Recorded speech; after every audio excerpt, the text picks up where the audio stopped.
Well, I was just about to say it had to happen sooner or later, but then, of course, that's not true.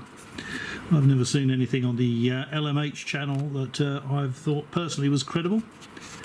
LMH is one of the people, but a lot like Kerry Cassidy, she'll repeat a lot of this stuff as though it's truth, but in fact it's fanciful nonsense. But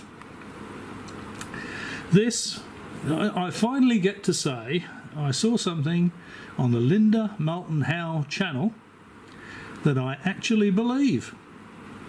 Now, she met Bob Lazar back in 1990, and Linda is going to tell us the story of her meeting with Bob Lazar. Memorial Day weekend, and I believe it was 1990.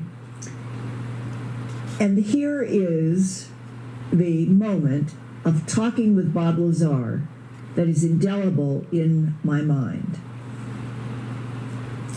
He was showing me in his kitchen how he ran this film for the real estate offices that he worked for, filming houses. Doesn't sound like the sort of work a top-flight physicist will be doing to me. What do you reckon? But wait for it. This is the important bit. And he was in the process of demonstrating how he was doing that, just to show me that this is what he did. And he had told me that when Stanton Friedman had questioned him about the fact that he had no degree from MIT, he said, I never ever said I had a degree from MIT or anything like that. Bob Lazar said he never told anybody that he had a degree from MIT or anything like that. That's interesting, isn't it? I'm sure I've seen Bob Lazar saying many times he's got a master's from MIT and he's got a bachelor's from Caltech, or is it the other way around? He worked for a real estate company. We all know how much integrity is involved in the real estate business. Now, and he's working running some photographic film for a real estate company because that's what he did for a living. He's not a physicist. And he's just told Linda Moulton Howe that he never had a degree from MIT or anything like that. And the next bit's quite interesting as well. Now, this I believe. I actually believe something that's coming from Linda Moulton Howe. This is perhaps I should call 60 Minutes. What happened, Linda, is I'm an adopted child, and my parents lived in Florida, and they didn't make much money. And I had gone to school with some buddies. We liked electrical things, we liked engineering, we liked taking cars apart. And some of my buddies got accepted to MIT. He said, I drove up to see them as my friends, and I went to one of their classes for a few days. He would just go and sit, and he said, and I learned some things. I became even more interested in having some kind of a career in which I would be dealing with electronic and engineering things. And he said, that's what I learned at MIT. I never told anybody I had a degree. That's Bob's first-hand version to me. Yeah. Okay. So a few of his mates got accepted for MIT, and he went along and sat in on some of the classes, which is probably why Bob Lazar has never been able to produce a degree from MIT or Caltech or anywhere else. Now let's go to a clip of Bob Lazar telling us all about his qualifications.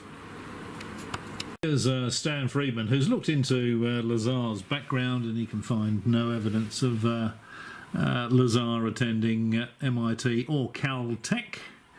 Not a great fan of Friedman's myself, but on this occasion I'm happy to take his word for it. He, of course, reintroduced the Roswell story, or he originated it really. He started talking about the Roswell crash and peddling it as though it were real, but he never ever mentions Mac Brazel's statement about finding the wreckage in the field on June the 14th, and that it was balsa wood, sticks and tinfoil and all that. Anyway, this is about Bob Lazar. Now, this is not terribly good audio, but We're going to hear Bob Lazar is giving some kind of presentation, and someone asks him about his graduation from MIT. Now, remember, he told Linda that he'd never been to MIT, he never got a degree from MIT. And now he's telling an audience that he graduated from MIT. What was the year of your graduation from MIT, and did you get a PhD? No, it's a master's degree.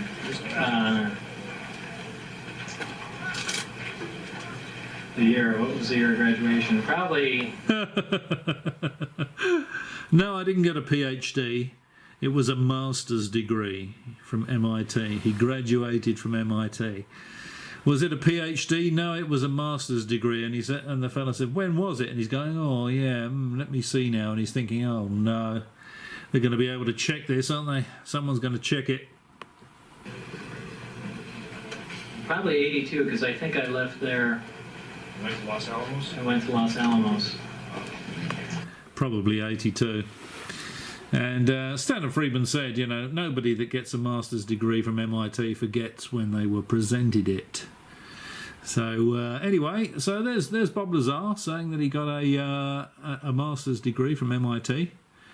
And just 2 minutes ago, there was Linda Moulton Howe saying that she saw Bob back in 1990, and he said he'd never attended. He'd never attended MIT as a student. He didn't have any degrees from MIT or anything like that.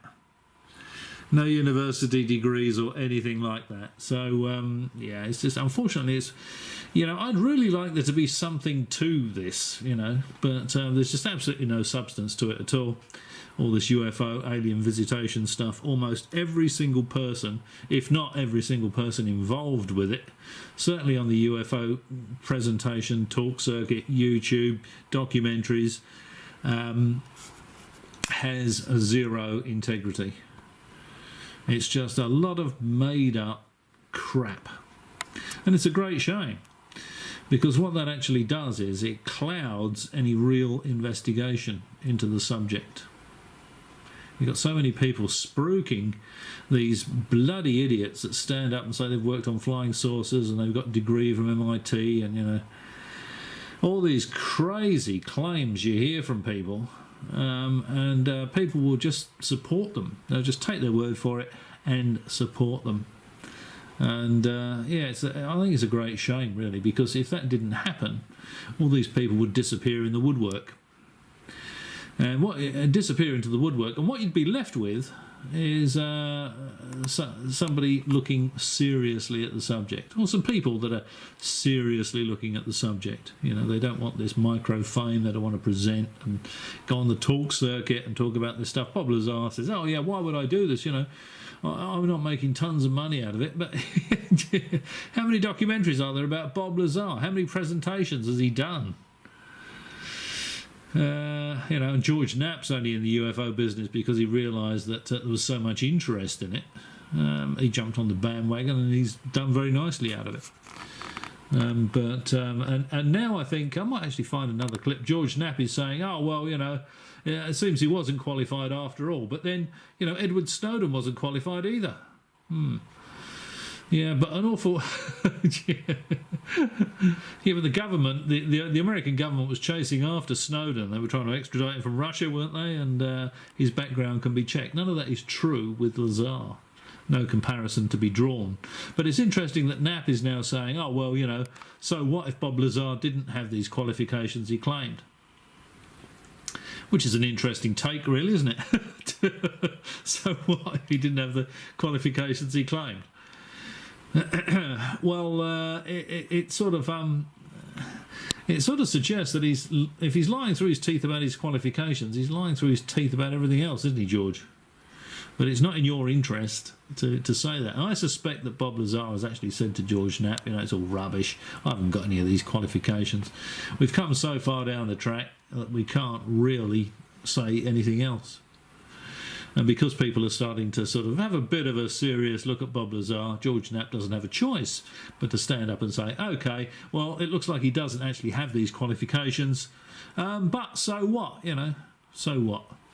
They hired Snowden without any qualifications to do a top-secret job.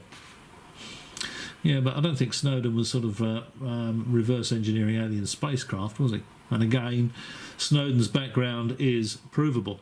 The American government were chasing after him.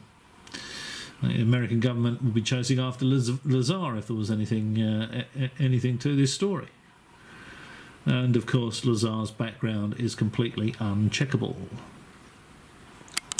So there we are. Put a line through Bob Lazar. If you haven't done it already, put a line through Bob Lazar. Complete waste of time. And I